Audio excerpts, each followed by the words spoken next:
Well, thanks very much. Thank you all for inviting me here and on a nice sunny evening when you could be out enjoying the Welsh sunshine. Very much appreciate you coming to listen to me. And as Andrew said, this is a bit of a homecoming for me. I used to live in Cardiff. I worked here for a couple of years as a minor functionary on the South Wales Echo. It's a part of my past that I don't generally highlight.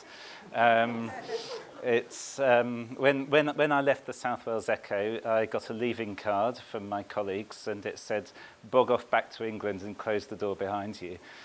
I'm still convincing myself that this is just Welsh humour, and it wasn't.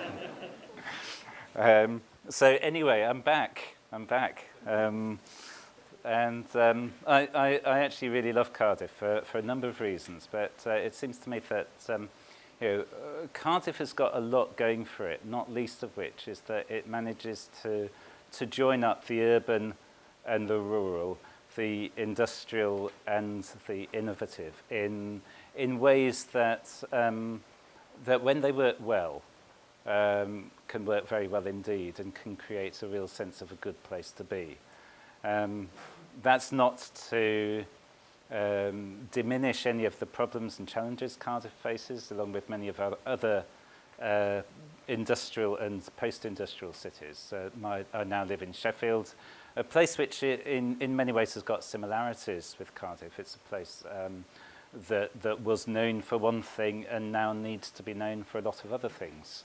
But again, it's a place where it's possible to have a very good quality of life. And one of the things that I've always been interested in as a writer and a researcher is how can that good quality of life be available to as many people as possible? So how can we make sure that the benefits of good places, the benefits of places that people can enjoy being in, can have a sense of well-being, can have a sense of purpose, are benefits that can accrue to people right across society and not just to the affluent. And I think when you think about high streets and town centres, that question actually comes into quite sharp focus because of the way that our high streets and town centres are developing.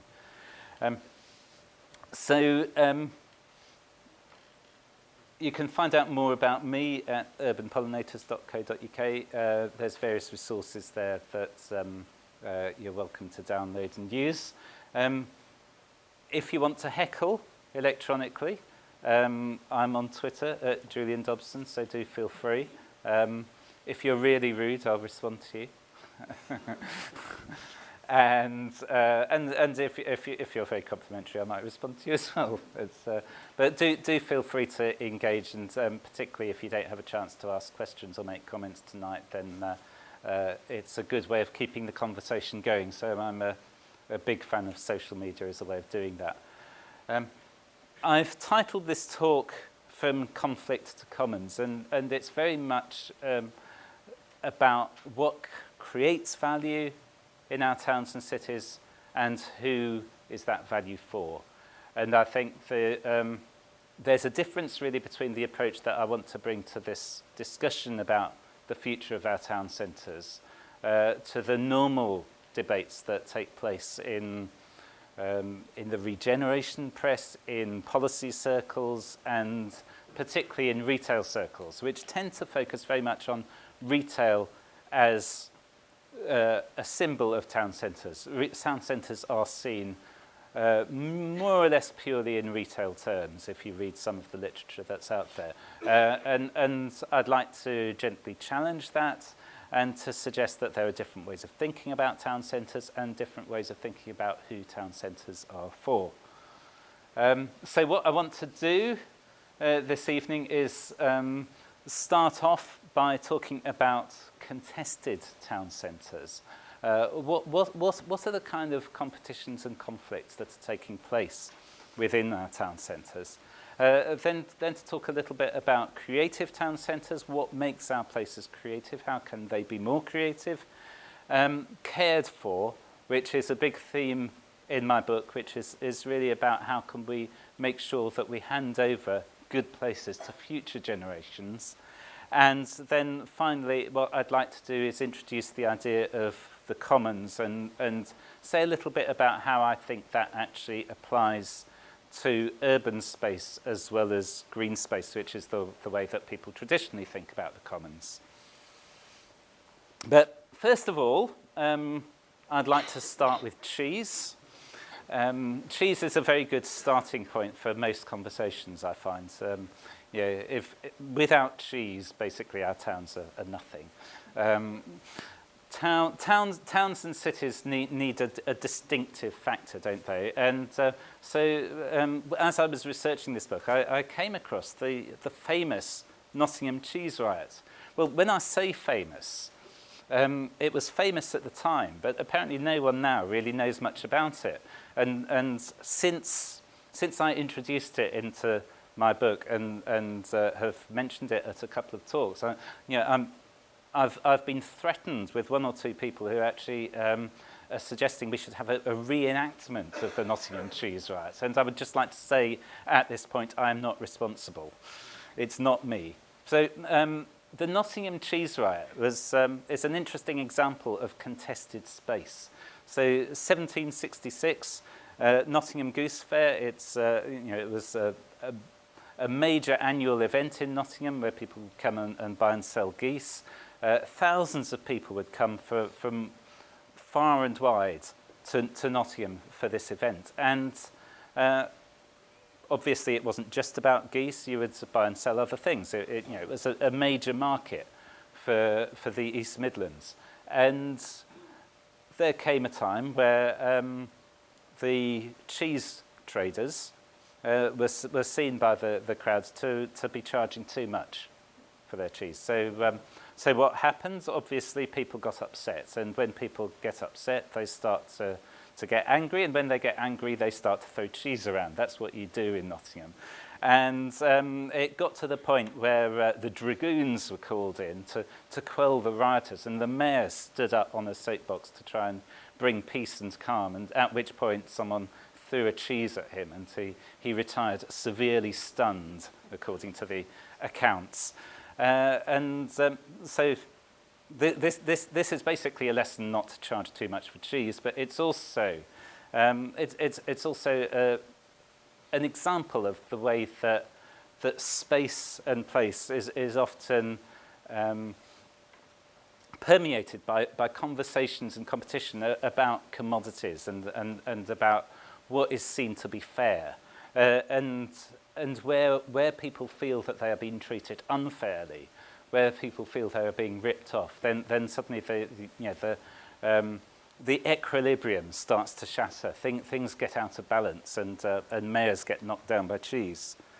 And it's not just Nottingham in the 18th century. Fast forward to a few years ago, and we find Bristol as an example of urban disturbances which have been connected to buying and selling. In Bristol in early 2011, there was a night of violence and rioting on the streets of Stokes Croft. And this was quite interesting in that it was the first time in English history that there was apparently, according to the newspaper reports at the time, a riot against Tesco. People riot for all sorts of reasons. Everyone remembers the Luddites and the Peterloo massacre, but actually, a riot against Tesco is something new. And why would people riot against Tesco? Well, actually, if you start to look at what was going on in Stokes Croft at the time, Tesco was just part of the story. There were all sorts of other reasons why police behaviour was seen by a lot of local people to be heavy-handed and disproportionate, and there are a number of reasons why it all blew up on that particular night. But one of the kind of symbols of the contested space that is Stokes Croft was a new Tesco metro, which was going to open on the Cheltenham Road. And this was seen as a threat to the kind of nature of the community there and the culture of independent shops and local kind of DIY entrepreneurship. And there was seen to be a kind of clash of cultures going on there. So buying and selling, the practice of retail actually starts to expose some of the divisions and differences that underlie our society and that are actually bubbling away just below the surface a lot of the time. Shortly after the so-called Tesco riot, there were a number of other riots on the streets of major English towns and cities during the summer. Interestingly, it was only England. There were no disturbances in Wales or Scotland or Northern Ireland at the time. But these English riots, again, they started off as one thing, which was a protest against heavy-handed policing, particularly in Tottenham.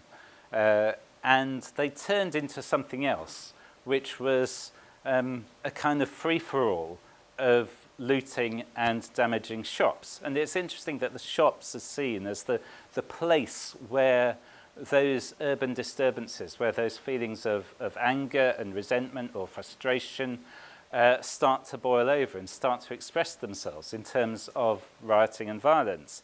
And when the government-appointed panel to investigate the riots reported several months afterwards, they found that they had that a lot of the people who took part in the riots actually saw what they were doing as getting certain brands of goods. And those kind of brands, mainly electronic gadgets and trainers and particular brands of clothing, were associated with status and self-esteem.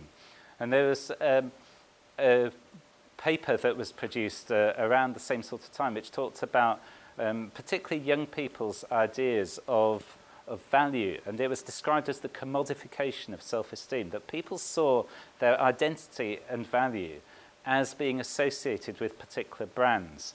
And I think one of the things that's happening on our high streets is this kind of conflict between different ways of expressing identity, different ways of thinking about ourselves. And do we think about ourselves in terms of brands, in terms of particular kind of commodities, or do we think about ourselves in a different way, and how is that value expressed? And that conversation about value is often framed in terms of investment. So if you think about the planning system, and if you think about how people think about regeneration, about the revitalization of towns and cities and urban spaces, it's often framed in terms of getting new investment in. Who are the investors? I have lots of conversations with people who are talking about how they can bring new life back to their high streets. And there's a kind of theme that often recurs in that, and that is the get John Lewis in theme, as if we will solve our urban problems by having a John Lewis, because that's a kind of symbol. It's like Waitrose, so, which is part of the same group. So what apparently in some parts of southeast England, the sign of a flourishing high street is if you've got a little Waitrose. Yeah, that shows that you've made it. And so on a bigger scale, you've made it if you've got a John Lewis. And it's this kind of middle-class aspiration of what it means to be in a good place. That, but there's a question there about whose interests that investment is working in. And if we look at some of the towns and cities that have been really trying to get investment in over the last few years, you'll see that they've been, that it's always the property developers, the main land interests and the supermarkets who are seen as the kind of symbols of regeneration. Now, this picture is Wolverhampton Royal Hospital. It was, if you probably can't see it here because the screen's not that great, but at the top, right here, it says supported by voluntary contributions. So this is an asset in the city of Wolverhampton that was created by public contributions, people putting their hands in their pockets. It was crowdfunded. And it was an asset created by the people of the city for the people of the city. Time came when the NHS no longer needed it. They moved all their stuff out to a state-of-the-art hospital. So how do we reuse this asset that has been created for the people of Wolverhampton? Well, the local authority had a great idea, and it was get Tesco in. And so Tesco was the banner bearer for regeneration. They would come in and they would revitalise Wolverhampton Royal Hospital, £65 million scheme. The hospital itself had been empty for 14 years, and last year Roger Lawrence, the leader of Wolverhampton City Council, was saying, this is fantastic news, hundreds of new jobs, an important part in revitalising the city centre. But what happened? Well, a year later, the local MP was saying, this is terrible, betrayal of the people of Wolverhampton. Tesco had pulled out. And Tesco had pulled out because Tesco, as you may have picked up, has had a few problems. This week we learnt that their problems had a £6 billion loss attached to them, which was mainly due to writing down the value of their properties. And Tesco's problems were going to be sorted out by retrenching, by rethinking their plans. So there's just under 50 places across the UK which were relying on Tesco for regeneration for hundreds of new jobs, and now suddenly they weren't anymore because Tesco had decided it was no longer in its commercial interests. And we had the extraordinary picture of Gordon Brown, the former Prime Minister, standing in the Tesco in Kirkcaldy in Scotland, collecting signatures of Tesco shoppers protesting against the closure of the local Tesco. But the question that occurs to me is really, why did we think that Tesco or Asda or Sainsbury's or anyone else were going to be the people who would put new life back into our towns and cities? They will do what is in their commercial interest. By and large, they obviously get it wrong sometimes spectacularly, but they will do what they think to be in their commercial interests for financial reasons. That is the way they operate. And to think of that as investment in our towns, that is regenerating our towns, I suggest is actually quite mistaken. There is a deal to be done often with people like this, but what kind of a deal is it? And why should we think of it either as the saviour of our towns and high streets, or, as the local MP in Wolverhampton was saying earlier this year, the betrayal? It's not. It's a kind of commercial decision that people take for reasons that are about the working of the local market. So if we're thinking about what makes good places, maybe this kind of investment is on the wrong track. Maybe this isn't what we should be doing.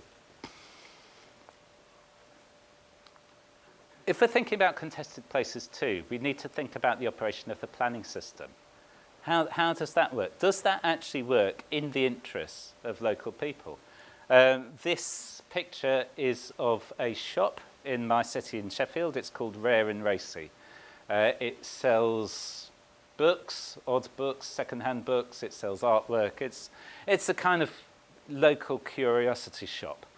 And it's got a lot of fans, including a certain Jarvis Cocker who's obviously helped to give it a great reputation. But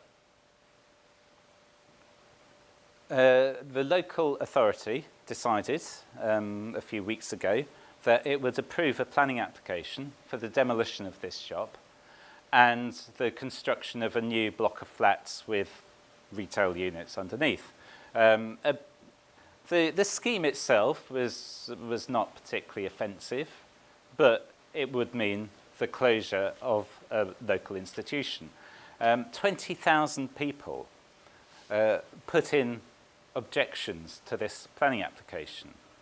The planners considered and consulted and turned round and said, on the advice of their officers, actually there's not a lot we can do about this because it will go to appeal and we haven't got planning grounds for refusing it, so the developers will win the appeal and will be saddled with a load of costs. So then you have this question about, how do you weigh up the value of 20,000 objections from local people against a planning system that says, actually, if there is an economic benefit to be gained for the developer and potentially for another retailer, that is the value that the planning system recognises. And the value that's created by place and by sense of place is not recognised in the planning system, at least not as far as council officers are concerned, and not as far as elected members are concerned, when push comes to shove and there's the prospect of an appeal and large costs. So you have this contest and competition over place, but it's not recognised within the planning system, because the planning system assumes that there is a kind of universal benefit and shared interest in redevelopment if it creates economic gain. So how should we think about places that are vibrant and viable, and how should we think about some of those contests that take place in them? So I'm going to do a very brief detour into sociology, and I apologise for anyone who dislikes that. But the sociologist Pierre Bourdieu had this idea of the different capitals that are at play in what he called a field, an area of contest. And those capitals are economic, finance, that's what we think about mostly in terms of urban development, social networks, social value, in terms of a sense of place and identity, cultural in terms of how we feel about a place, how we consider ourselves culturally to be, and the final capital is symbolic, and that's about status. And Bourdieu suggested that as we go through life, we are always kind of competing to try and amass these different capitals and to accrue what, most of all, symbolic capital. And symbolic capital is associated most of all with power, is associated most of all with influence and with being able to be perceived as leaders and people who get things done. And I'd suggest that actually it's quite a good way to think about what's going on in our urban spaces, because there's a kind of fake consensus that exists in many places, which is to say, yes, we all have a shared interest in vibrant town centres, in successful high streets, but actually do we? Do we have the same shared interests? And how do we start to surface those conversations in ways that make the conflicts known, but also constructively that make potential solutions known? So getting past the conflict to the idea of commons is really what I want to be talking about tonight. And I think the first step is about how do we create creative places? How do we bring the creativity that exists in our towns and cities to the fore? How do we make it recognisable and encourage it? And 3 ways of thinking about creative places. First of all, thinking about creative places as gardens, green spaces. Green spaces bring a sense of pleasure, a sense of benefit, a sense of community to places. But there's more to it than that. And I think you can see how green spaces can be used creatively to reshape towns and cities. In places like Todmorden in West Yorkshire. Todmorden was a mill town that had seen better days. It was a very run-down place. It was losing population. Like many of your towns in the valleys, it was a place where the industry had gone and people weren't sure what was going to replace it. And about 7 years ago, a few people in the town, their concern wasn't particularly the regeneration of the town. It was about sustainability, and it was about food systems in particular. And they started planting fruit and vegetables in public places. They started using patches of ground that were being neglected, that were derelict, and saying we could do something else with that, and putting up little signs saying, grow your own and share this stuff, food for free. Kind of disrupting some of those urban spaces that actually belonged to the local authority but weren't being used by the local authority. There was a health centre that had been run by a doctor called Harold Shipman, Britain's most prolific mass murderer. It's not surprising that the health centre was derelict for a long time afterwards. No one actually wanted to touch this place. But sometime around 2007, 2008, started to see vegetables and fruit being planted in that area, that area coming back to life. People were planting in the local cemetery, very fertile ground. They were planting outside the local police station. And then suddenly you sort of found a sense of momentum building up in this town, that things could be different. And that really is what I'm interested in. It's, the vegetables are great, but it's using food as a way of rethinking place that actually opens up possibilities. And about 3 years ago, they actually came up with this green route that reworks and re-envisages the town. It creates an identity for that town, which is about green spaces, it's about biodiversity, and it's about local food. And it joins up, physically it joins up a town that was split into 3 by major roads and a railway line. So it creates a sense of unity around that place, and it creates a sense of design. And it creates a sense of value. And what interests me about that value is that value didn't come from the planning authority. It didn't come from the investors in supermarkets who wanted to build a new Asda. It didn't come from the local town council even. It came from people who said, actually, we've got an idea for this place and we want to make it happen. And by using the liminal spaces, the spaces that were a bit rough around the edges, the spaces that were uncared for, they built up from that into something that actually recreated a sense of place for that town. And there's a famous line by Leonard Cohen that there's a crack in everything. That's how the light gets in. And actually, Todmorden a really good example of how the cracks in the urban fabric can be used as a way of rethinking, as a way of opening up new ideas about place and about what can create value.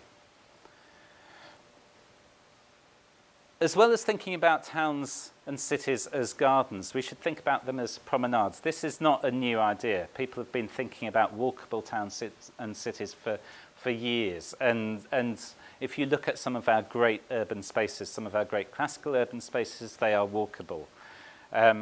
This particular picture, I've thrown it in because it's got some urban pollinators in it, but it's from Melbourne in Australia, and Melbourne's a good example of a place that has become and is becoming more walkable, more accessible. It's got a very good public transport system, it's got a great tram system, but it's also becoming more walkable in terms of the back alleys, what they call the laneways in the city centre, which are being reused and opened up for new and niche businesses. So you've got loads of new restaurants, coffee shops, places like that. And Jan Gehl, the Danish architect, actually did a study which showed the number of street cafe chairs that had increased in Melbourne and in other cities over the last couple of decades. And Melbourne, in particular, it's been exponential. But if you look at other cities as well, Copenhagen, people sit out and drink coffee. Now, Copenhagen, it rains a lot, it snows a lot, it's not a great climate, but people still want to sit out. And it's about creating spaces where people can enjoy the urban environment and enjoy that sense of being able to walk, being able to sit, being able to watch the world go by. And once you create more walkable places, you actually create the opportunities for the kind of businesses that serve people who want to spend time there. You know, it's not going to be your out-of-town shopping, it's not going to be your retail park offer, but it's going to be something else that creates a sense of well-being, a sense of a good place to be. One aside on walkability, people will always raise the issue of parking. You talk about town centres and people will say it's about parking, get more parking spaces in. And yes, we need people to be able to park, sometimes, not always. But we also need bikeable cities. We also need places that are served well by public transport. We need places that are wheelchair friendly. So actually it's about access. So whenever people raise the parking issue, you need to turn it on its head and say, no, it's about access. It's about saying, how do we get more people into the place, spending more of their time, more of their money, in the way that best allows everyone to get into our towns and city centres as easily and conveniently as possible, without damaging each other's interests. And actually, if you look at, if you've ever tried to sit out and drink a coffee on a road which has buses and lorries going down every 5 minutes, it's a very different experience to a place where traffic is not there at all, or a place where traffic is moving slowly and is moderated. So there's different ways of doing that. The third way of creating value in spaces and allowing creativity to express itself is to see the town as a stage, to see it as a place where people can perform and express themselves. And that's about formal events. My home city, Sheffield, has a music festival every July called Tramlines. If you haven't been, come up and enjoy it. The whole city centre is taken over by music, by different bands, different acts. But I'm also interested in the informal performance. So this, again, is Stokes Croft. It's a place that's come to life through street art. It's a place that's contested. It's a place where people made up their own minds to brighten up the buildings. It's a place where people created a different story for place through art, including things like putting up a sign saying Stokes Croft, winner of Britain in Bloom competition, which was a complete lie. It wasn't at all. But actually, by saying that, you can kind of create in people's minds the idea that this is possible. And creating places of possibility, I think, is the first stage in turning a place around. It's to say, actually, this place might be rough and ready, it might feel crap to you and me, but actually it's a place of possibility. And where are the possibilities in those places that we can start to exploit? Where are the cracks where we can start to exercise a little bit of leverage? Who are the people who are what I call the helpful troublemakers, who will enable us to exploit those cracks and to do new things? Cared for town centres. It's all very well doing the temporary stuff. It's all very well doing the spontaneous and expressive stuff, but actually we need to think longer term as well. And one of the things that I talk about quite a bit in the book is about stewardship and the idea of caring long term for places. One of the places that I visited when I was researching the book was Letchworth Garden City. Letchworth is very interesting. There's a lot of talk about garden cities at the moment. And I'm not quite sure, reading some of the planning literature about garden cities, what's really envisaged there. I think it's a kind of sort of pastiche executive homes with some green space and a few kind of eco-friendly additions like electric charging points for cars. But actually the garden city concept, as created by Ebenezer Howard at the turn of the 20th century, there were two aspects of it. The one that everyone remembers is the garden bit. It's Ebenezer Howard's three magnets. There's town, country, or the garden city, which is town country. It's bringing together the clean air and the industry and creating better places for everyone. But actually the mechanism by which Howard wanted to achieve this, I think, is more interesting. And that is by creating effectively a community interest company, a property company, where the benefits from land ownership and the rents on land are recirculated within the local community. And that is what is interesting about Letchworth. So if you walk around Letchworth, there's actually not that much that to remark on. it's a fairly ordinary place in many ways. But if you look at where the rents from the shop units, from the buildings in the town centre are going, they're going to the Letchworth Garden City Heritage Foundation, and they are recirculated into activities that benefit the local community.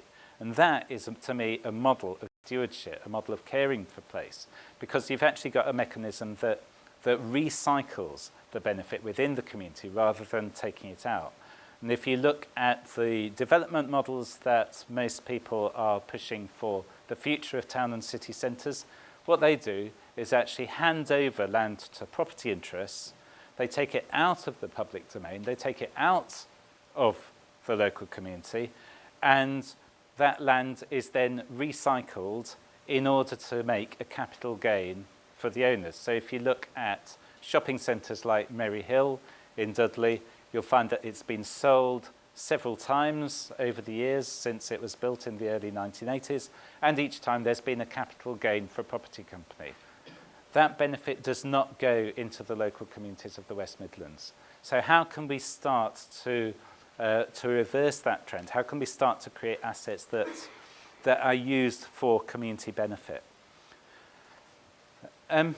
First of all, obviously you can't retrofit the Letchworth model in a straightforward way to the towns and cities that we currently have. But what can you do? You can start with the temporary. You can start with the opportunities to do new things in places that are not being used. This is how not to do it. This is a nice town in Hampshire, an affluent town in Hampshire, Havant, and it's a place where most of the shopping is done out of town. As a result of a number of bad planning decisions, the town centre has effectively died. So Havant Council, having kind of arranged the out-of-town shopping for its local residents, is now mounting this Shop Local campaign. Shop Local, it says. I mean, you can't do better than that. And they've got these really nice pictures of what could be going on inside the shop. So you go down this street in Havant, and on either side of the road, there are these pictures on empty shops of what might be happening inside if anyone was actually using them.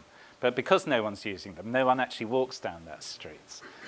So how do you get beyond the window dressing? And that is about use. It's about opening up those spaces. It's about getting people in, even if it's only temporary. Get people in to use and to do stuff in those, because it's activity that brings people in. It's not nice pictures. Once you've seen that once, you've seen it. What else is there to do? So it's the activity that creates value. And if you look at some of the kind of temporary projects that have been promoted through the Meanwhile Space organisation, you'll see a whole range of good examples of how to get into spaces, use them creatively. And Meanwhile Space has actually created a temporary lease, template that people can use. They can sort out things like insurance or all the kind of nitty-gritty details that people will give as reasons for not doing anything. These are obstacles that can be overcome, and there are people out there who've done it. Moving on from the temporary, something that is neglected, I think, in the conversation about towns and cities is public services. Public services matter. They matter a great deal. They matter because they allow you to think of spaces as spaces for everyone and not just spaces for people who have money to spend. And that's really important. If you look at how our towns and cities grew up, you'll find that there are public spaces, public places in most of them. So what are the oldest buildings in your towns? They're probably churches or places of worship. People would go there. They wouldn't spend money, except when the kind of collection plate went round. Libraries. In the early 20th century, libraries were popping up all over the place. And they were created as an asset for the public good. They were created as a space for education and learning. And they were open to everyone. Now, libraries I suggest need to be rethought, that in a digital age we need to think differently about what a library is and how it's used.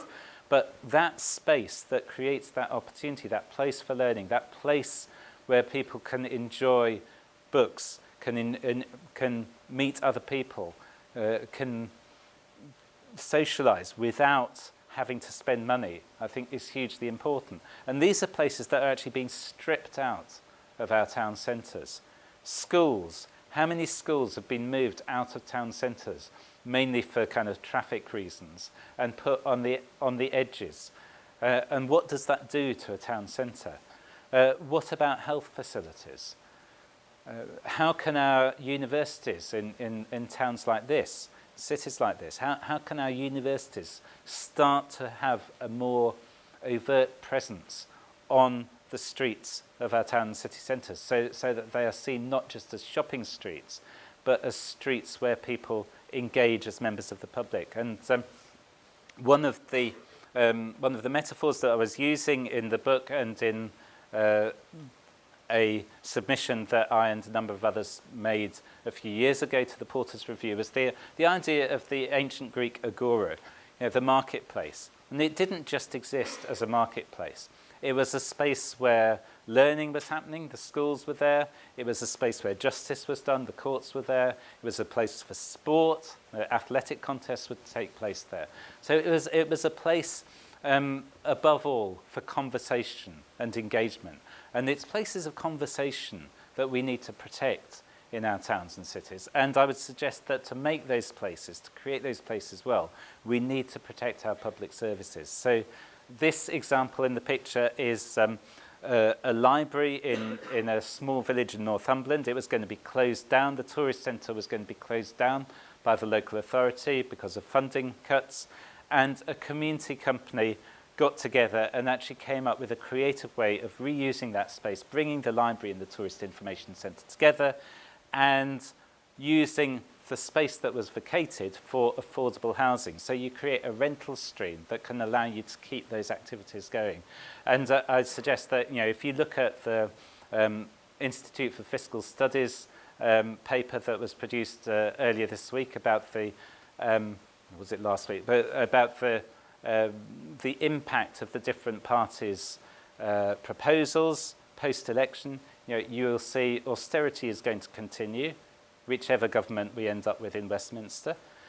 Public service cuts are going to continue. So we are going to need to think very creatively about how we protect and preserve some of these good public spaces and public services so that they are preserved for future generations before we lose them. Reuse landmark buildings. This is Hebden Bridge Town Hall in Yorkshire. Landmark buildings have a value to local people. People actually get a sense of place and identity from them. But they're expensive. So you look at this and think, how many places around that building could pigeons roost on? And that just gives you an idea of the cost of keeping those sorts of places going. So you need to find ways of reusing those space that actually start to pay the bills and allow you to bring them back into use for public benefit. So Hebden Bridge Town Hall is used as a kind of civic asset for the community of Hebden Bridge, but it also has business space, so that it's got units that are let out to entrepreneurs, it's got cafe, it's got facilities that are hired out for weddings and things like that. And it's well used, and it's brought a derelict building, derelict as a result of local authority decisions to move their services elsewhere. It's brought that back to life. And think about the whole, not just the bits. So this is Coin Street on the south bank of the River Thames in London. Very different kind of area, an area which is rife for property speculation. And yet what's created a sense of place in that space is affordable housing, and produced as a result of a campaign by local people. A campaign that said, actually, we see value being created in spaces to live that are affordable for local people, and not value that's created just in terms of office rents that are achievable if you flatten the whole place and create a kind of Canary Wharf style office city.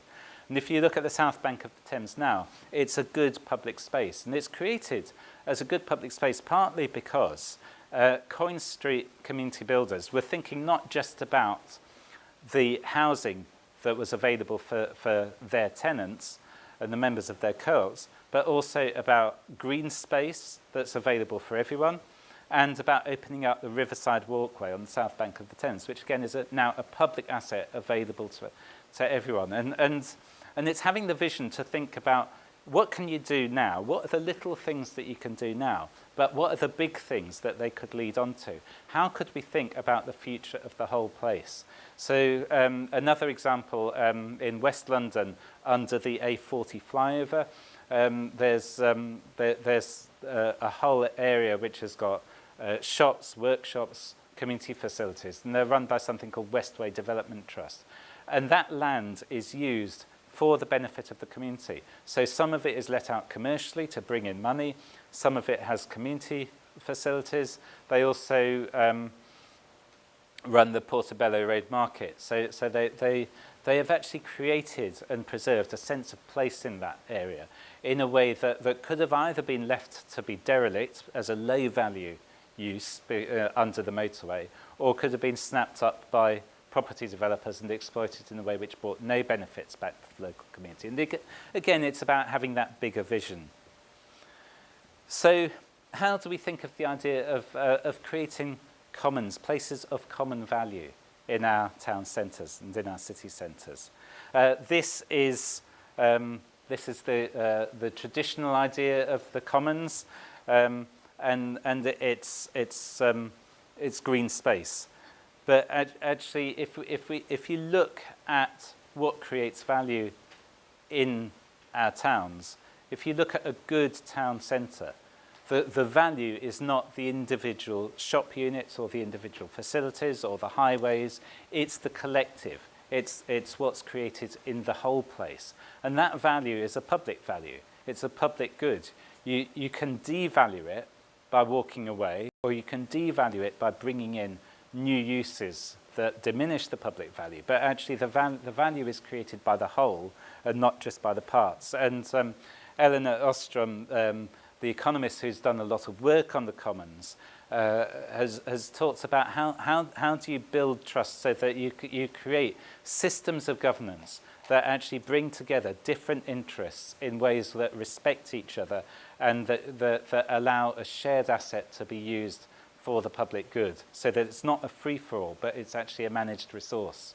And if you look at this particular green space, it's actually an example of how you can govern a common asset. It's the place in Kent where I grew up. It's a common, and it was at the actual landowner is the descendants of the Lord of the Manor who was gifted the land in the Norman Conquest. The managers are people called the Commons Conservators, and they are under the oversight, but not the direct management of the local authority, and they're protected by an Act of Parliament. So you've got a whole range of interests actually coming together to look after that green space and to look after it for the public good. And I think that's what we need to be thinking about in terms of managing town centres. How do we create and preserve that idea of the public good? And some ways of doing that: first of all, bring people into the equation. Put people first. It's the people who create the value, and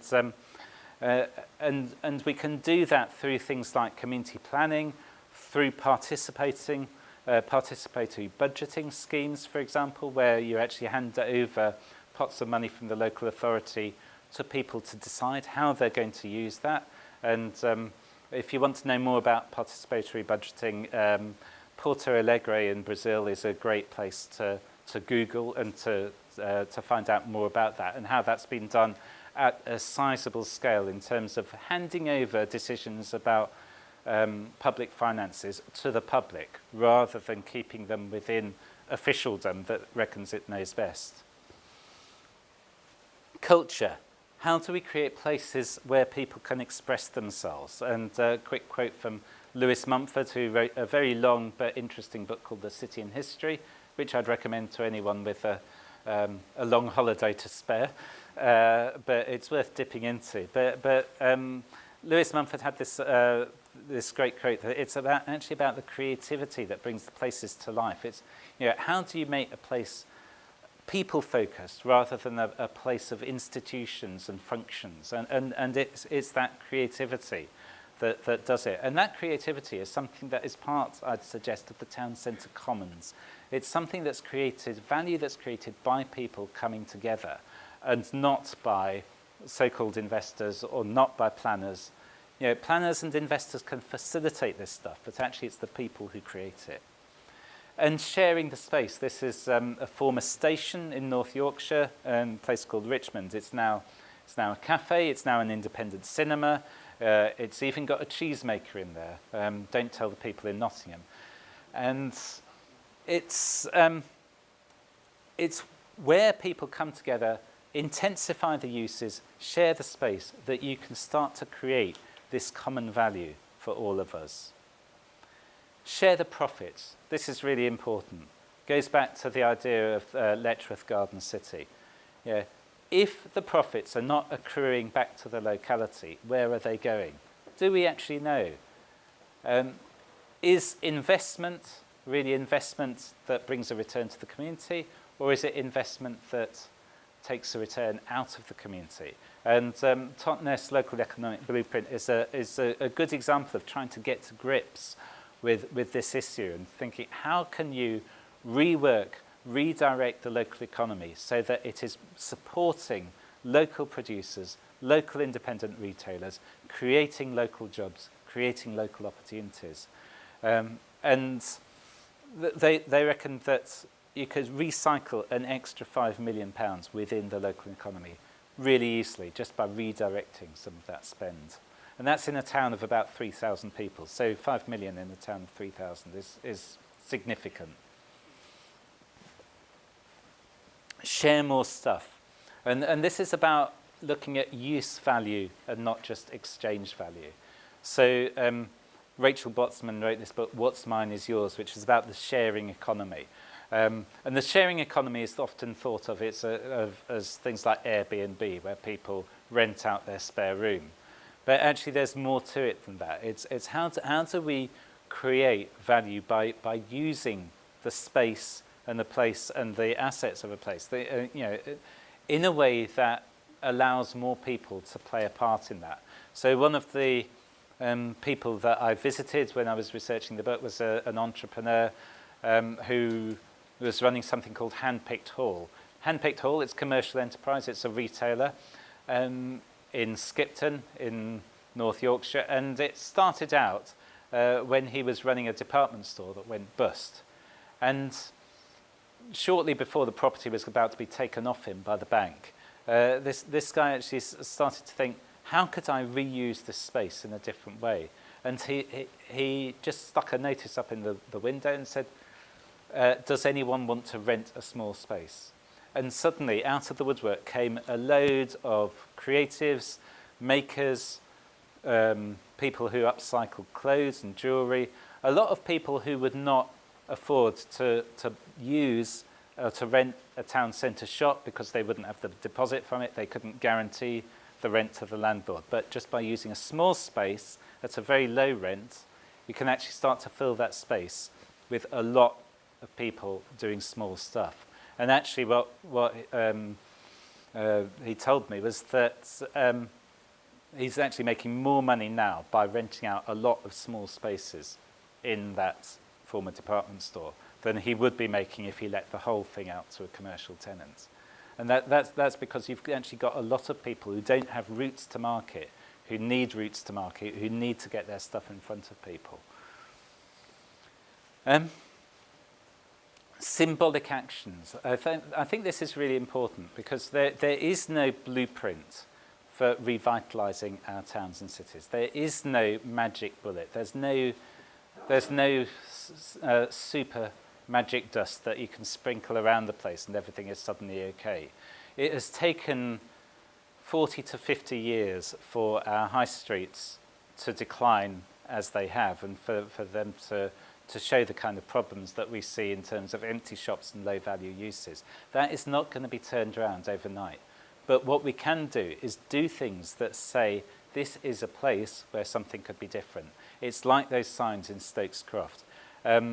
This is the Brixton pound. There are a number of places that have developed local currencies. Bristol is one of them. I personally have my doubts about local currencies. The idea is that they keep spending within the local economy, but it's a huge amount of work to keep them going.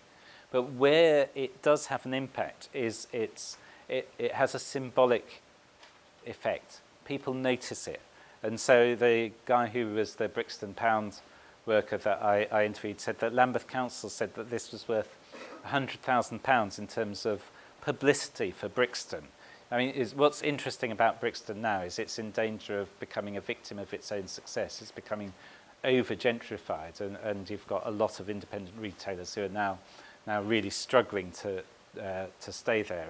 And you may have picked up that there was quite a bit of trouble in Brixton the other day precisely about this. But the idea that you can create a new narrative for a place through a symbolic action, through something that says, this is how it could be different, I think is hugely important. And that's something that is not, you won't read it in a manual. My book won't give you the tried and tested way of doing it.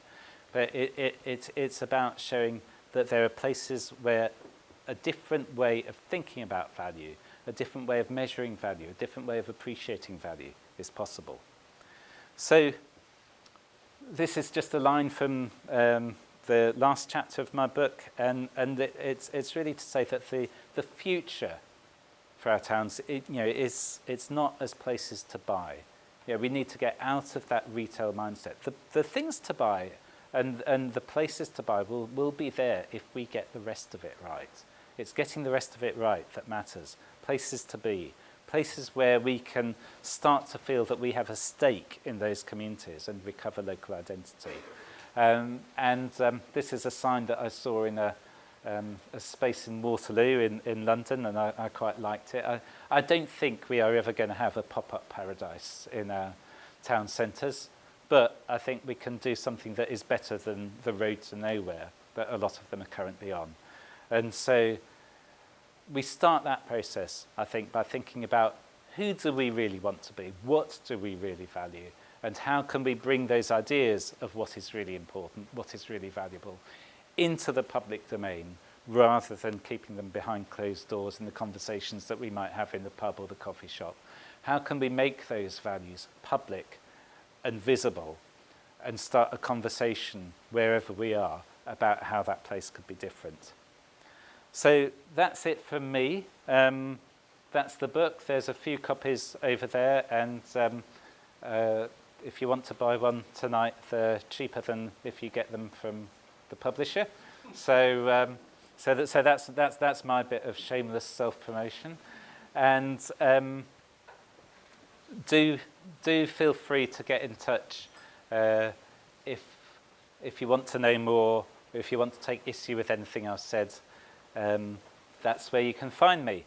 And finally, a quote to finish off with, which is from a guy called Jaime Lerner, who is the mayor of Curitiba in Brazil, a place that had many more problems of poverty than most of our towns in the UK, but a place which has created a new identity and a sense of purpose, particularly through transport, through creating really good public transport links, and through an emphasis on recycling and reusing.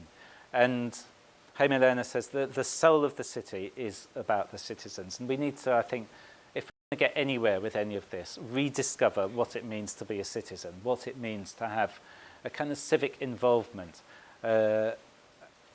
what it means to use our voice in ways that challenge what we don't like, but go beyond the challenge to say, actually, what do we want and how will we help to make it happen? And finally, a bit of graffiti that I saw in Sheffield. This is my motto, really. People talk about money. Where's the money going to come from? But actually, what I'm interested in is where the people are going to come from, because they're the ones who will make things happen. So thank you very much. Do feel free now to ask anything you want, and to shout me down, challenge anything that you want.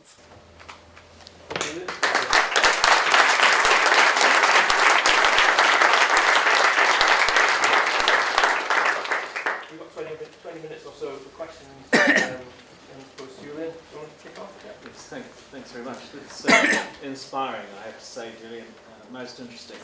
Now, the other side of the coin of place and of land use is transportation. Yeah. And in the morning's Guardian, there's a most interesting article by Stephen Moss about essentially the death of the motor vehicle. Now, motor vehicles have been in the past tools to take us out of our cities. Now we need to find tools to bring us back into our cities. And some of those tools you've talked about tonight, appropriate use of space, coffee bars and the like, and so on, are creating sociability in our cities that we haven't had for a long time. Pubs have been revived, all sorts of spaces and places are for people to be in, and that's fantastic. Now, what I wanted to ask about was that we have moved from what were monocentric cities, which were served by transportation routes. I mean, transportation has killed Newport. Transportation routes going into the city, public transport going to the city centre, etc. But now we have polycentric cities, essentially, where there are quite lively areas on Prenai, Pontcanna in Cardiff, for example. Even my local Rue de Pennine Crossroads now has 4 coffee spaces, which is fantastic. I worry about the focus on the CBD, which is always what business does and what the transport system does, and what it does to the subsidiary places. I worry about the South Wales Metro and what that will do to the smaller towns and villages in the region. I just wondered how you feel about those subsidiary places, which are just as important. Yeah, I think that's a really good question. I think you can see that kind of working on a bigger scale with the arguments about HS2 in England. Yeah. So the idea, as touted by the current government, is that you build a high-speed rail network, and that will mean that people can get from London to Birmingham much quicker, 10 minutes, I think, of whatever it is, and therefore it will bring huge economic benefits to Birmingham. And actually it might work the other way around. It means that people can go from Birmingham to London much quicker, and therefore there's even less reason for people to relocate from London to Birmingham. Now, I don't know how it will pan out, but I think you need to kind of always pose those questions about the counterfactual. And I think you need to also look at kind of how places work and what will make those places work well. So where I am in South Yorkshire, South Yorkshire won't really benefit from HS3 coming up from London to Meadowhall, and people being able to get from Meadowhall to London, 20 minutes, 30 minutes quicker than they can now. The amount of business that will need to be generated to recoup that investment is huge. But what will work, what people always moan about, is how difficult it is to get around the city and from one bit of the city to another. And so I think what you need to do is identify the places that are working well and where there is already that sense of community and that vitality, and then say how does access work best in those places. And I think there's a number of elements to that. So walkability, I think, is key. Depending on where you are, cycling is really important, and and it is possible to cycle in hilly places.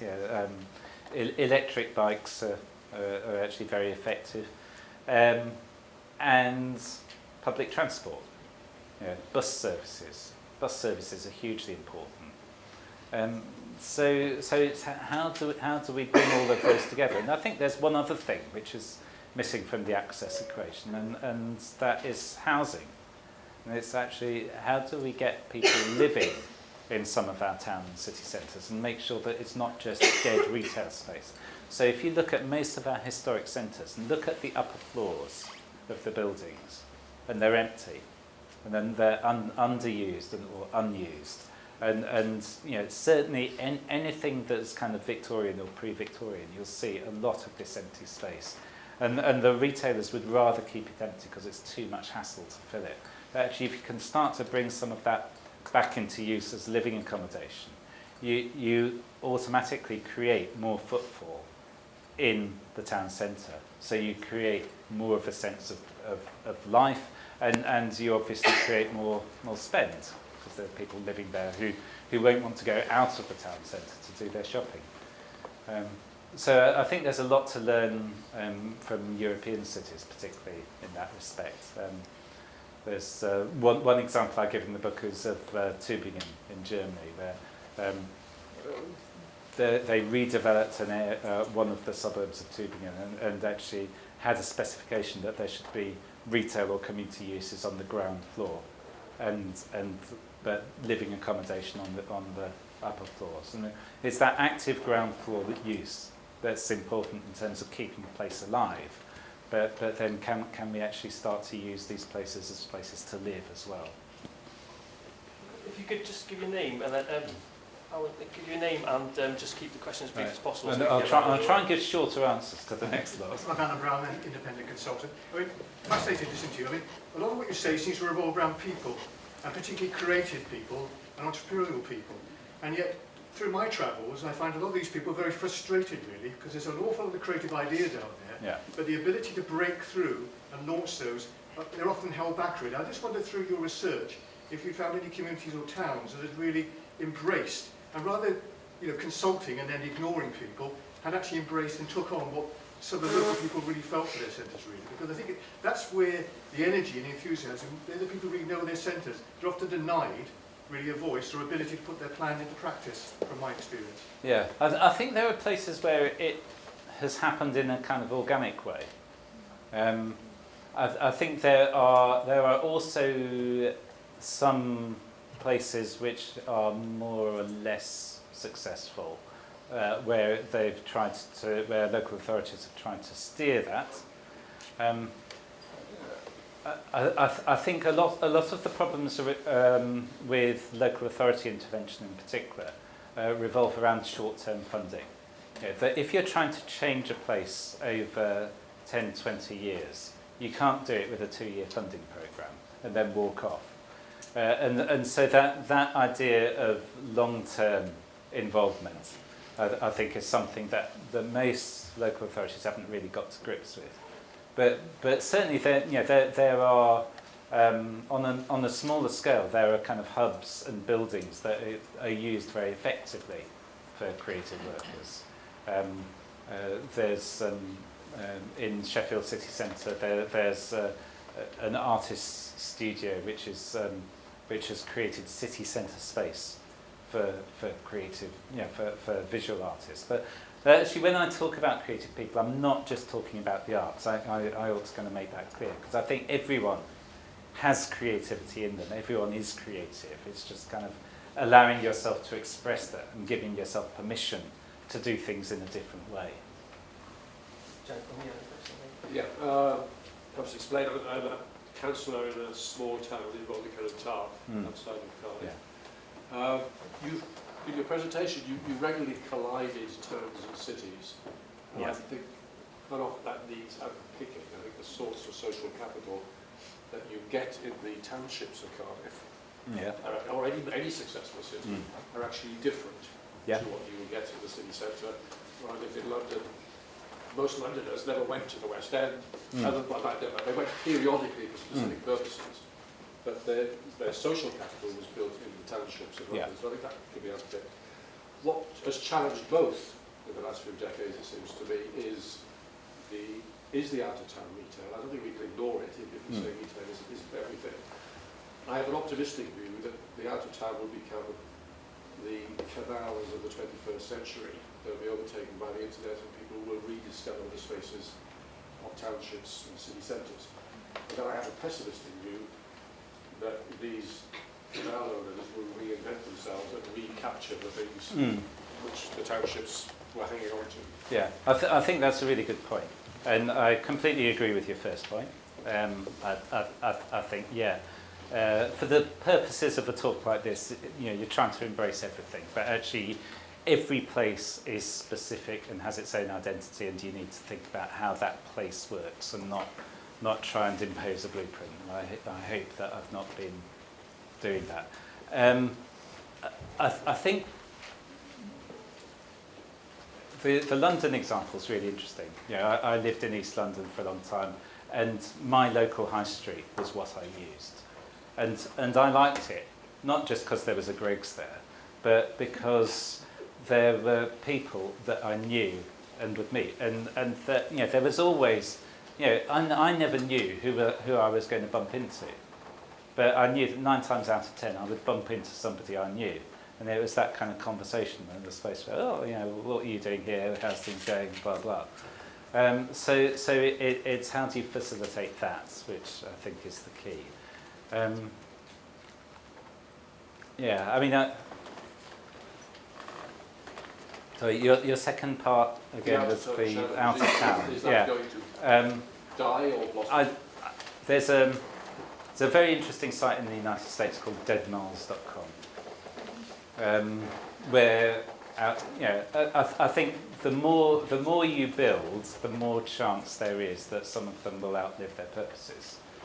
I think what's happening with retail and with the internet is something that has only just started.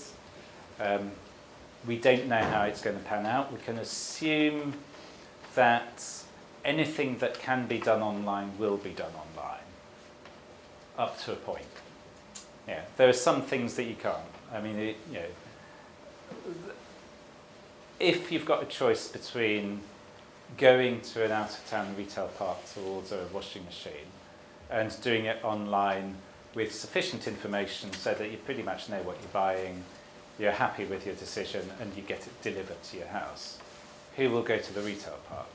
So I think we are seeing changes that are happening in real time, and we don't really know how that's going to pan out. But what we do know is that a lot of the secondary shopping centres, the ones that are not the prime centres, the things like Cribs Causeway, the things like Trafford Centre in Manchester, a lot of them are struggling, and I think we will start to see some of those places become quite difficult in future, and how they will be reused, I don't know. And the thing about canals is that they join up. Yeah, so you can reuse what was created for one purpose for another, which is tourism and leisure. Whether you can reuse something like a shopping centre on the outside of Warrington for some other purpose, I don't know. I mean, possibly kind of light industrial use. Yeah, who knows? There's one example of a shopping mall that I came across in the United States where it's actually, because it was glass covered, it's actually been turned into a giant greenhouse.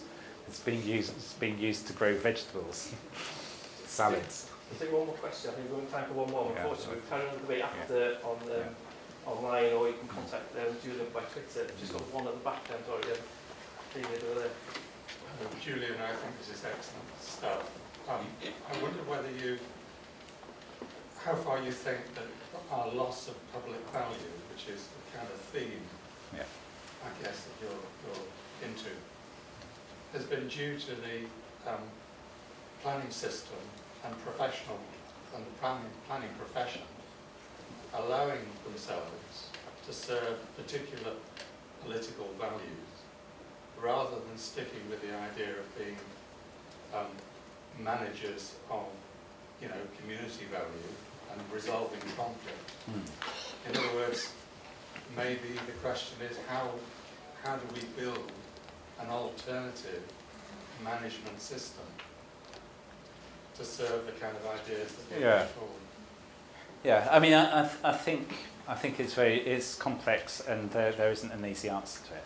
I think there is an issue with national planning guidance, particularly in England, which may have been well-intentioned, but actually is seen by planners as something that ties their hands and that they're afraid to challenge. I think there's something about council officers not feeling free to express themselves and to be honest in the opinions that they give. And there is also something about elected members and the politicisation of local government, which means that decisions are taken in quite a narrow party interest and not in a conversational public participation approach. So, if what I would like to see happen is for planning to become much more participative, but maybe less regulatory. So you have a much more participative approach to developing planning frameworks and saying, what do you want to see happen in broad terms within a particular area, but then much more fluid in terms of allowing different uses to come in as and when they develop. So not something that kind of frustrates enterprise, genuine enterprise that's going to add value to a place, but use it as a way of saying, these are our expectations of what you as a developer or as a retailer wanting a change of use or whatever, these are our expectations of what you'll bring to the party. So I think that's the conversation that needs to develop, and I think that's a long-term process, and it involves quite a lot of risk in terms of the elected members and also the officers, and a willingness on the part of the public to engage and to feel that it's worthwhile engaging. So I think you start by having a fairly open-ended conversation, and when the conversation is hanging on a particular planning application, that's a very difficult place to start that sort of process, because inevitably you have that contest and conflict. Thanks very much for your questions. I think Andrew, concluding remarks. Well, just to say, on behalf of Cardiff University and crew, thank you very much for your attendance tonight. As you may know, all Cardiff University's IND lectures are actually filmed, so the film of tonight will be available, I'm told, in about a week's time, and we'll contact you all and let you know when that film is available. And then finally, I guess, I've just got to say thank you, a big thank you again to Julian for coming a long way, but personally I think it's been a great evening, so thank you again, Julian.